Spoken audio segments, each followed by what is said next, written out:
आप सभी को बहुत बहुत धन्यवाद। आज हम सभी देखेंगे कि दक्षिणी अमेरिका महाद्वीप के जो है कि पार्ट 2 के बारे में देखेंगे कि जो दक्षिणी अमेरिका महाद्वीप में कुछ बचा हुआ सेगमेंट है उसको हम सब क्या करेंगे कि आज पूर्ण करेंगे। आइए आगे बढ़ते हैं समय बर्बाद नहीं करते हुए कि इसमें क्या है कि दक्षिणी अमेरिका महाद्वीप के हम लोग आंतरिक भाग में प्रवेश कर गए थे। अब इसमें सबसे पहले क्या करते हैं कि घास के मैदान जो देख लेते हैं, बहुत ही इंपॉर्टेंट चीजें हैं, इसके बारे में विशेष करके ध्यान रखेंगे।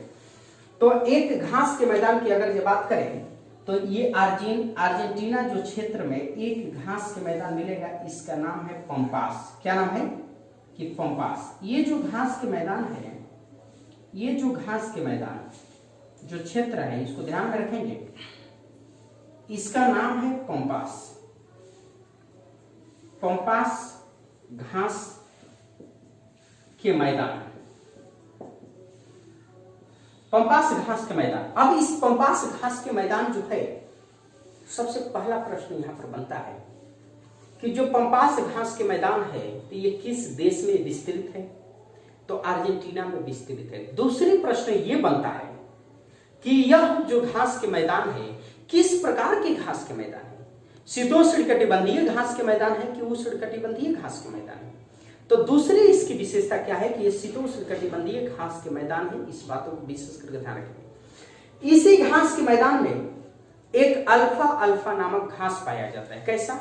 तो अल्फा अल्फा नामक घास पाया जाता है।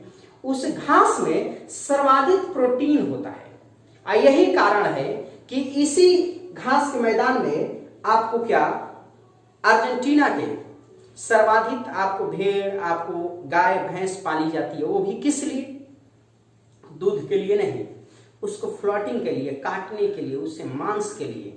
आपको यही कारण है कि दक्षिणी अमेरिका महाद्वीप का सबसे बड़ा मांस निर्यातक जो राजधानी है अर्जेंटीना की, जो राजधानी है ब्यूनस आयर्स, उसी को कहा जाता है। इस बातों को ध्यान में रखेंगे। और इसी घास के मैदान में जो क्षेत्रों में गेहूं का सबसे ज्यादा उत्पादन होता है, यही कारण है कि अर्जेंटीना आपको दक्षिणी अमेरिका महाद्वीप का सबसे बड़ा गेहूं उत्पादक क्या है कि देश है। इस बातों को भी ध्यान में रखेंगे। आगे आइए बढ़ते हैं। इस पंपास घास के मैदान में आप सभी को मैंने बताया कि ये कहां पे स्थित है, तो अर्जेंटीना देश में क्या है कि विस्तृत है। शीतोष्णकटिबंधीय घास का मैदान है। अल्फा अल्फा नामक घास पाया जाता है। सबसे ज्यादा क्या गेहूं का यहां से उत्पादन होता है। अब इसके अलावा आपको इस साइड में एक मिलेगा घास के मैदान जिसका नाम है, ये ध्यान में रखेंगे, बहुत ही इंपॉर्टेंट घास के मैदान है। ये बहुत ही इंपॉर्टेंट घास के मैदान है। इस घास के मैदान को आपको कैंपोस कहते हैं। कौन सा? कि ये कैंपोस घास के मैदान है। याद रखेंगे, कैंपोस घास के मैदान।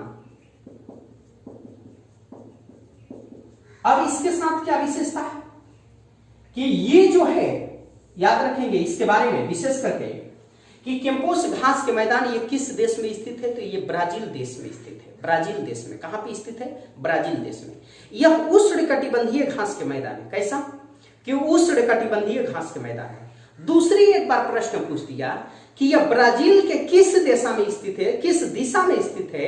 तो आपको ध्यान में रखेंगे कि ब्राजील के आपको क्या है कि दक्षिण पश्चिम दिशा में क्या है कि ये स्थित है, यह भी पूछता है। और इसी क्षेत्रों में, इस घास के मैदानी जो क्षेत्रों में विश्व के सर्वोत्तम प्रकार की लोहे की खान जो क्या है कि इताबिरा नामक खान से क्या होता है कि प्राप्त होता है। इस बातों को विशेष करके ध्यान में रखेंगे। तो आइए इसके बारे में कुछ फैक्ट देख लेते हैं कि ये किस देश में स्थित है। तो ब्राजील। दूसरी ब्राजील देश में है कि यह उष्णकटिबंधीय है। कौन सा? कि उष्णकटिबंधीय। तीसरी चीज ये क्या है कि ब्राजील के क्या है कि दक्षिण पश्चिम आपको दिशा में स्थित है। कहां पर स्थित है? कि दक्षिण पश्चिम दिशा में। और विश्व के सर्वोत्तम प्रकार के जो खान है आपका लोहा का खान जिसका नाम है इताबिरा। कौन सा? इताबिरा। तो इताबिरा खान से क्या होता है कि प्राप्त होता है। इस बातों को विशेष करके ध्यान में रखेंगे कि ब्राजील देश में स्थित है। आपको उष्णकटिबंधीय घास के मैदान है, दक्षिण पश्चिम दिशा में स्थित है। और क्या है कि लोहे के सबसे बड़ी जो खान है, सर्वोत्तम प्रकार की जो लोहे की खान है इताबिरा, वहीं से क्या होता है कि प्राप्त होता है सबसे बेस्ट क्वालिटी का क्या? लोहा। अब इसके बाद तीसरी एक घास के मैदान जो आपको मिलेगा इन क्षेत्रों में, जिसका नाम है लेनोस। क्या नाम है? कि लेनोस। यह भी एक घास के मैदान है, ये बहुत ही इंपॉर्टेंट घास के मैदान है, इसके बारे में भी ध्यान में रखनी है। ये क्या है? कि लेनोस घास का मैदान। कौन सा? कि लेनोस घास के मैदान। देखिए बहुत इंपॉर्टेंट है। लेनोस जो घास के मैदान है, यह भी क्या है कि ये सबसे पहले इसके बारे में अगर जो फैक्ट की बात करें तो यहां पर ध्यान रखनी है कि ये वेनेजुएला देश में है। कहां पे है? वेनेजुएला देश में। किस देश में? वेनेजुएला देश में स्थित है। दूसरी चीज कि ये उष्णकटिबंधीय घास का मैदान है। कौन सा? कि उष्णकटिबंधीय घास का मैदान है, यानी कि गर्म प्रदेशों में पाए जाने वाला। तीसरी चीज कि इस घास के मैदान से आप भी जानते हैं कि वेनेजुएला विश्व के सर्वाधिक कच्चे तेलों की भंडारण है। कहां पे? वेनेजुएला में। तो विश्व के सर्वाधिक कच्चे तेलों की जो भंडारण आपको पाई जाती है इस लेनोस घास के मैदान में आपको क्या मिलता है, इस बातों को विशेष करके ध्यान में रखेंगे। नेक्स्ट एक आपको घास के मैदान मिलेगा जिसका नाम है ग्रेन चाको। यहां पर ध्यान रखनी है कि ये जो ग्रेन चाको, कौन सा? कि ग्रेन चाको, ये जो ग्रेन चाको घास के मैदान है ये बहुत ही इंपॉर्टेंट है, इसको ध्यान में रखेंगे। इसका नाम है ग्रेन चाको।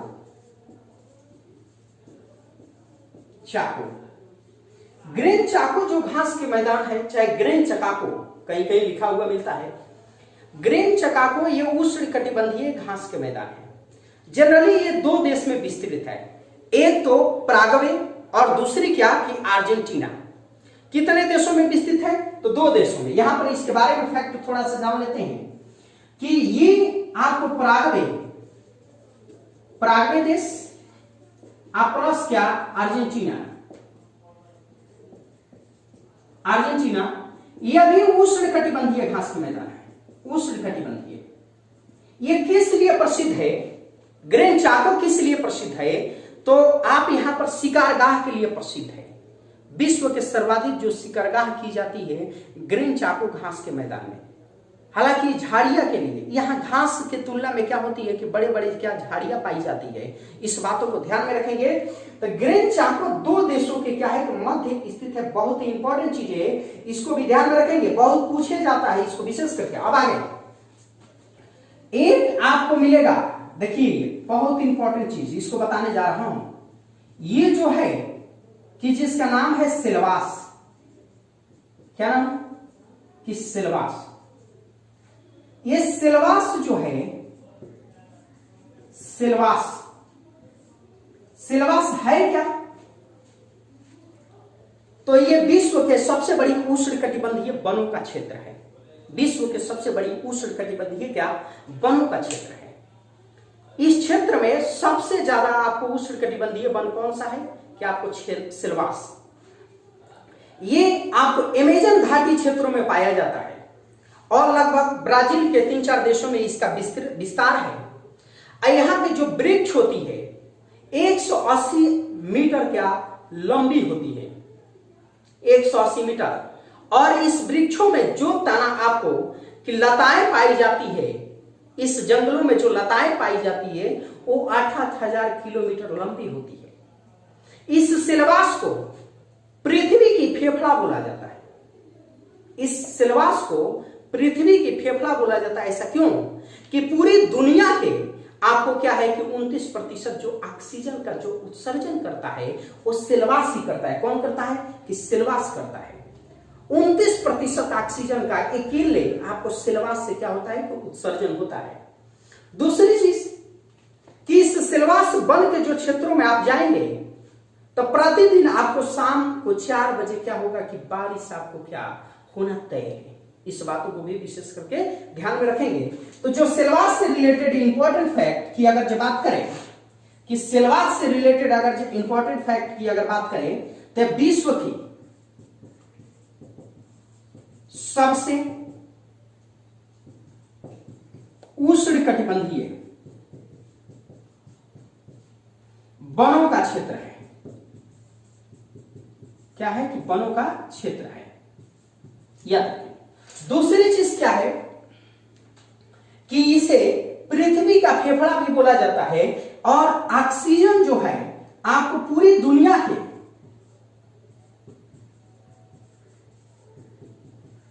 29% ऑक्सीजन क्या करता है कि उत्सर्जन करता है।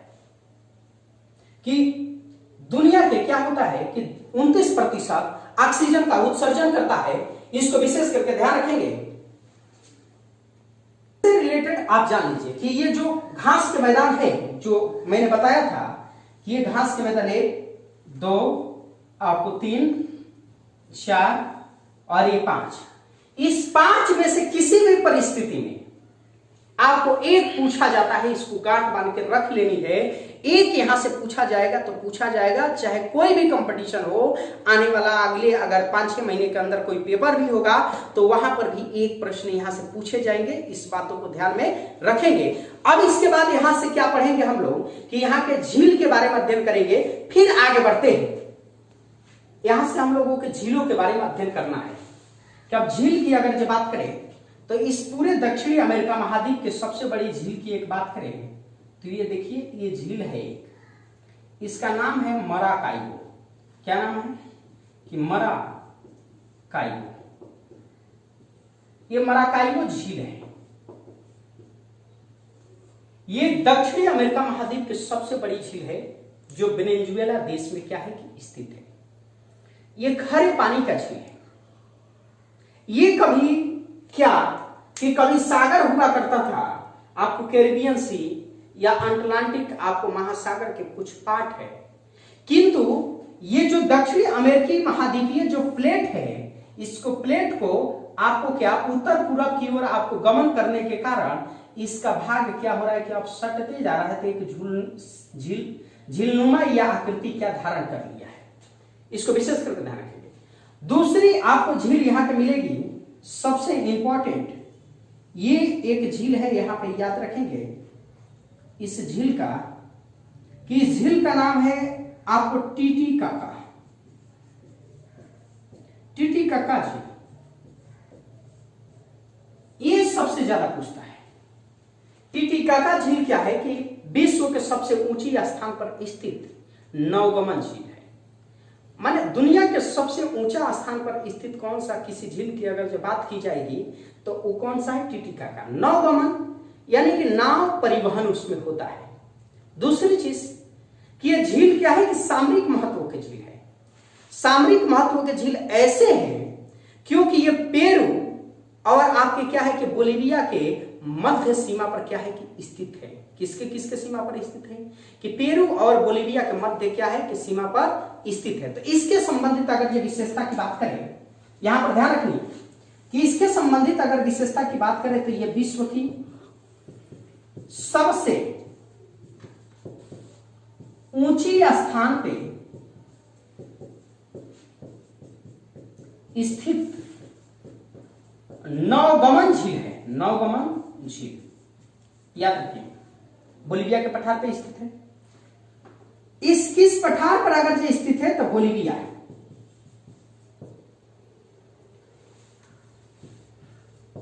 बोलिविया के पठार पे ये किन दो देशों के, पेरू अब प्लस क्या है कि बोलिविया,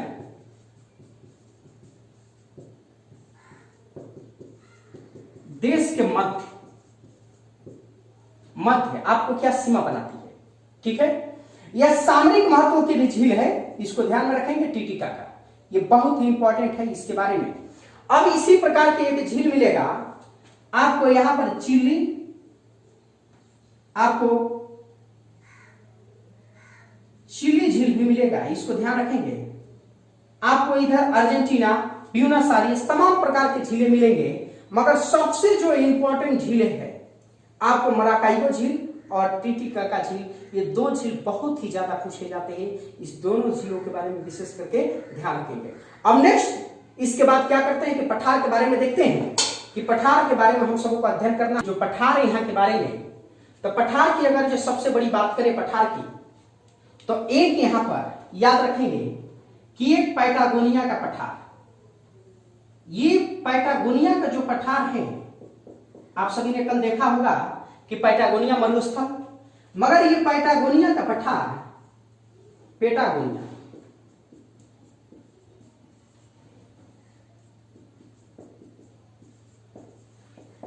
यह अंतर मरुस्थलीय पठार, अंतः मरुस्थलीय, यानी कि इसके चारों साइड से आपको क्या है कि मरुस्थल है और बीच में क्या है कि ये पठार स्थित है। ये पठार क्या है कि अर्जेंटीना देश में क्या है कि स्थित है और यहां से आपको पेट्रोलियम और इन्हीं क्षेत्रों में मैं आप सभी को बताया था कि सबसे लंबे लंबे लोग पाए जाते हैं दुनिया के, विशेष करके ध्यान रखेंगे। अब इसके अलावा अगर बात करें तो एक आपको पठार जो मिलेगा, ये जो क्षेत्र है इसका नाम है बोलिविया का पठार। किसका पठार? तो ये बोलिविया का पठार है, इसका नाम है बोलिविया, बोलिविया का पठार। ये किस लिए प्रसिद्ध है कि इस पे विश्व के सबसे ऊंची स्थान पर स्थित नवगमन झील भी है और खनिज संसाधन की दृष्टि से तो महत्वपूर्ण है ही, और विश्व के सबसे ऊंची स्थान पर स्थित नवगमन झील। दूसरी चीज, विश्व के सबसे ऊंची स्थान पर स्थित राजधानी जिसका नाम है ला पाज, विश्व के सबसे ऊंची स्थान पर स्थित राजधानी इस बोलिविया के पठार पर ही क्या है कि स्थित है। इस बातों को भी ध्यान रखेंगे। अब इसके बाद एक पठार आपको मिलेगा, ये आपको उत्तर पूर्व के हिस्सा में, इसका नाम है बरो-बरुआ का पठार, बरो-बरुआ का पठार। बरो-बरुआ के पठार भी बहुत ही इंपॉर्टेंट है, इसके बारे में भी ध्यान रखेंगे। कैसे प्रश्न पूछेगा कि बरो-बरुआ का पठार कहां है और किस महाद्वीप में स्थित है, इसके संदर्भ में ये क्या है कि बहुत ही सही है। दक्षिणी अमेरिका महाद्वीप के अगर सबसे बड़े पठार की बात करें तो ये ब्रासिलिया का पठार है। कौन सा? कि ब्रासिलिया।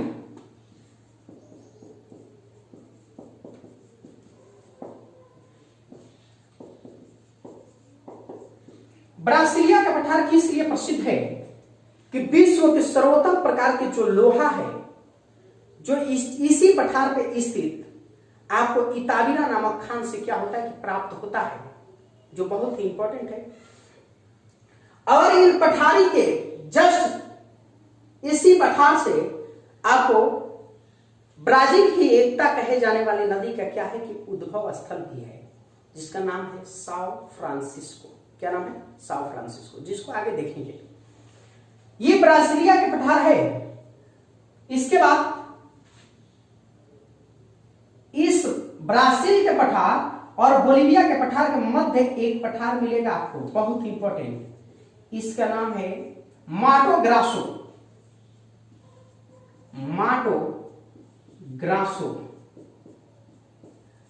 माटो ग्रासो का पठार यह भी बहुत ही स्थित है, बहुत ही इंपॉर्टेंट है, इसके बारे में भी ध्यान रखेंगे। और एक आपको क्या कि जो पठार मिलेगा इसका नाम है गुयाना का पठार। इसका क्या नाम है कि ये गुयाना का पठार।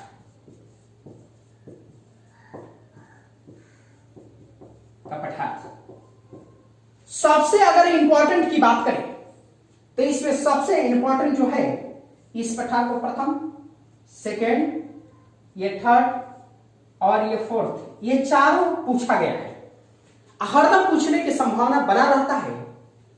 अब नेक्स्ट वीडियो में हम सभी देखेंगे कि दक्षिणी अमेरिका महाद्वीप के नदियां के बारे में देखेंगे, यहां के जलप्रपात के बारे में देखेंगे, नदियों के किनारे पर बसे हुए शहरों के बारे में देखेंगे और नदी पर जो बड़े बड़े बांध बने हुए हैं उसके बारे में देखेंगे।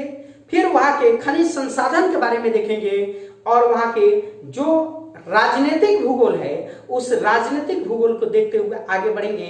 जय हिंद, जय भारत। आप सभी से मैं आग्रह एक बार करूंगा कि आप सभी इस चैनल को जिस प्रकार से प्यार दे रहे हैं, स्नेह दे रहे हैं, जिस प्रकार से आप सभी सब्सक्राइब चैनल को कर रहे हैं उसी प्रकार से निरंतर अपने प्यार को बनाए रखिए, अपने जो स्नेह को बनाए रखिए। जय हिंद, जय भारत।